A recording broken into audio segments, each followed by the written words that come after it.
बिस्मिल्लाहिर्रहमानिर्रहीम अस्सलाम वालेकुम रहमतुल्लाह। फाइनेंस मिनिस्टर का इस्तीफा जो है वो सबसे बड़ा इस्तीफा साबित होने वाला है और ये ना सिर्फ गवर्नमेंट के लिए, हुकूमत के लिए एक बहुत बड़ा धचका होगा, बल्कि ये इस्टेब्लिशमेंट के लिए एक बहुत बड़ा धचका होगा और उन्हें भी पीछे हटना पड़ेगा और मौजूदा हुकूमत को भी आखिरकार सरेंडर करना पड़ेगा। ये सबसे बड़ी नाकामी का सबूत होगा। आप ज़रा इमेजिन करें कि जो इस वक्त फाइनेंस मिनिस्टर है मोहम्मद औरंगज़ेब, ये गवर्नमेंट की जानिब से नहीं, ये इस्टेब्लिशमेंट की जानिब से लगाए गए हैं और इनकी नाकामी, इस्टेब्लिशमेंट की नाकामी तस्वर की जाएगी और फिर उसके बाद गवर्नमेंट की जानिब से आना इस्तीफ़ा, ये हुकूमत की भी नाकामी तस्वर की जाएगी। और पिछले 2, ढाई, 3 सालों के अंदर जो बर्बादी फेरी गई है इकॉनमी की, जिसके ऊपर वर्ल्ड बैंक, IMF की रिपोर्ट्स मौजूद हैं, ये इसको एक बहुत बड़ा इस्तीफ़ा कंसीडर करेंगे, जिसकी वजह से इन्हें आखिरकार सरेंडर करना पड़ेगा। और इसकी वजह से इमरान खान का जो बयानिया है, इमरान खान की जो सोच है, अप्रोच है, वो बिल्कुल सही, दुरुस्त, 100% प्रोडिक्शन के मुताबिक। देखिए, इमरान खान एक बार नहीं कई बार इनको बता चुका, आगाह कर चुका, वार्निंग दे चुका कि जो कुछ भी आप कर रहे हैं, इसका जो रिज़ल्ट होगा, उसका जो खमियाजा होगा, वो मुल्क को भुगतना पड़ेगा, आवाम को भुगतना पड़ेगा और मजमूई तौर पर इसका जो इम्पैक्ट आएगा आवाम के ऊपर आएगा। आप तो चलें वक्ती तौर पर ये काम करके, बात करके, ये फ़ैसले करके निकल जाएंगे। कोई इस्तीफ़ा देकर चला जाएगा, कोई रिज़ाइन करके चला जाएगा, कोई किसी तरह चला जाएगा, लेकिन जो इसका इम्पैक्ट है, जो इसके असरात हैं, जो इसके नताइज हैं, वो तो आवाम को भुगतने पड़ेंगे। आज अगर फाइनेंस मिनिस्टर जाता है, आप ज़रा सोचें, तो फाइनेंस मिनिस्टर के जाने के बाद क्या उसका एहतसाब भी होगा, क्या उसकी अकाउंटेबिलिटी हुई होगी? क्योंकि ये जो फाइनेंस मिनिस्टर है, ये तो बाहर से आया, क्या पाकिस्तान के तो अंदर होगा भी नहीं, इसको तो पता भी नहीं होगा पाकिस्तान की आवाम का, लोगों का। ये बाहर से आए, बाहर चला जाएगा। तो ये पाकिस्तान को इस हवाले से कम से कम सोचना चाहिए और यही इमरान खान की सोच थी, यही इमरान खान इनको बार बार कहता था। और ये नून लीग की, पीपल्स पार्टी की भी बहुत बड़ी नाकामी होगी कि एक पार्टी होने के बावजूद, पूरा स्ट्रक्चर होने के बावजूद 25 करोड़ आवाम में से क्या इनको एक भी ऐसा शख्स नहीं मिला जो कि मईशत का माहिर हो, मईशत को जानता हो, इकोनॉमिक मामलात के ऊपर एक्सपर्ट हो, उसके ऊपर एक्सपर्टी रखता हो? क्या उनको पूरे पाकिस्तान में 25 करोड़ आवाम में कोई एक शख्स नहीं मिला कि इनको बाहर से इंपोर्ट करना पड़ा? तो ये एक बहुत बड़ा इस्तीफ़ा आने वाला है। अब ये इस्तीफ़े से पहले इस्टेब्लिशमेंट की बड़ी अहम तरीन मुलाकातें हो रही हैं। ये जो मुलाकातें हुई अभी रिसेंटली, इसका मुकम्मल तौर पर जायज़ा लिया गया। 2-3 बड़ी मुलाकातें। एक मुलाकात हुई कोर कमांडर कॉन्फ्रेंस, उसके बाद एक टॉप लेवल की बड़ी ही सीक्रेट कॉन्फिडेंशियल मुलाकात होती है। उस मुलाकात के अंदर ये पैगाम GHQ की जानिब से गवर्नमेंट को पहुंचा दिया गया, बता दिया गया। पैगाम क्या था? पहले जो जनरल सरफराज SIFC के सरबराह, उन्होंने हुकूमत को पैगाम दिया था कि आपकी नाकामी की वजह से, आपके फेलियर की वजह से, आपकी परफॉर्मेंस की वजह से SIFC भी नाकाम है और इन्वेस्टमेंट भी पाकिस्तान में आने के बजाय उल्टा यहाँ से इन्वेस्टमेंट जा रही है।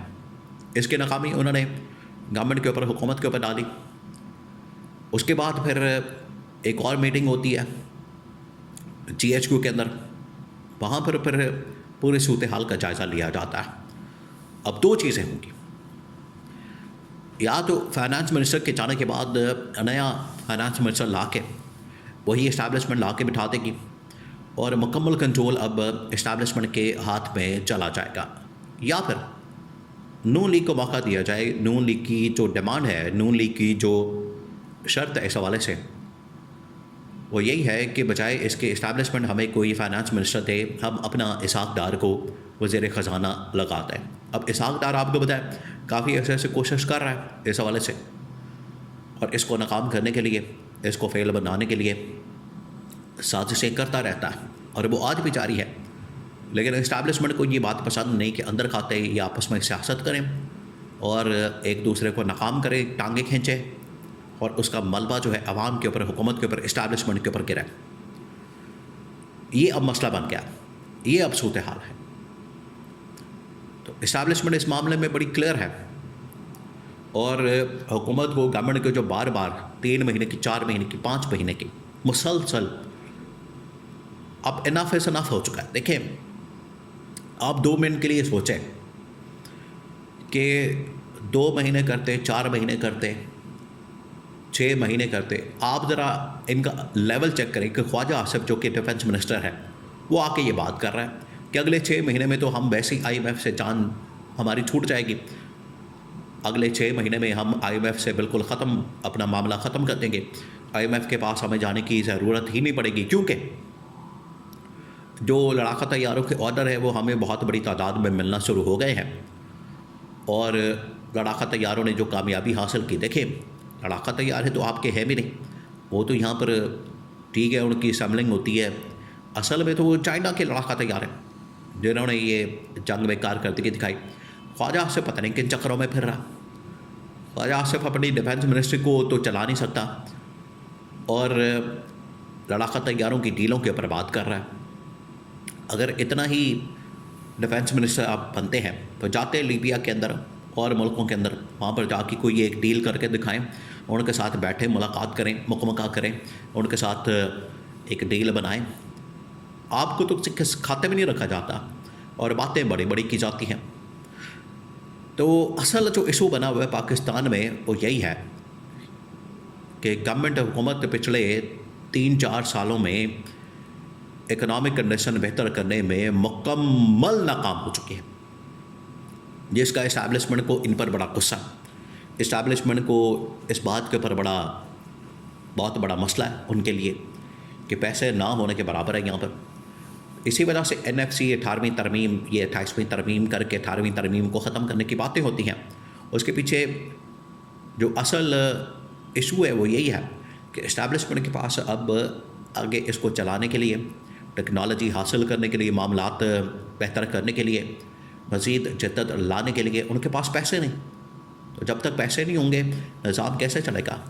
और उसकी जो मेन जो वजह नज़र आती है वो फाइनेंस मिनिस्ट्री पर गवर्नमेंट की नाकामी, गवर्नमेंट की जो पॉलिसी, सियासी मुआशी अदम इस्तेहकाम, ये तमाम चीज़ें मिला के गवर्नमेंट के ऊपर सारा मलबा गिरा दिया जाएगा। तो ये इस्टेब्लिशमेंट फ़ैसला कर चुकी है, ना सिर्फ पहला इस्तीफ़ा, उसके बाद इस्तीफ़ों की लाइन, कैबिनेट फारिग और अल्टीमेटली गवर्नमेंट को घर भेज दिया जाए।